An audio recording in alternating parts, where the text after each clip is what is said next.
আল্লাহর দরবারে আল্লাহ আল্লাহ রসুলের শান বর্ণনা করতে গিয়ে আমার রসুল হাদিসে কুদসি খোদা বলেন, রসুলকে বলেন, ও আমার হাবিব, আপনার নাম হচ্ছে রহমাতুল লিল আলামিন।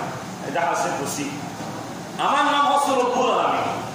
পৃথিবীর যত নবী আমি প্রেরণ করেছি, আল্লাহ বলেন, আমি সমস্ত নবীর ব্যাপারে, আপনি ছাড়া কোন নবীর ব্যাপারে আমি রহমাতুল লিল আলামিন এটা আমি বলিনি। সুবহানাল্লাহ, আমি ঘোষণাটা দিইনি। আমার নাম রব্বুল আলামিন, আমার রব্বুল আলামিনের রুবুবিয়তের জিনিসটা কাকে দিইনি, শুধুমাত্র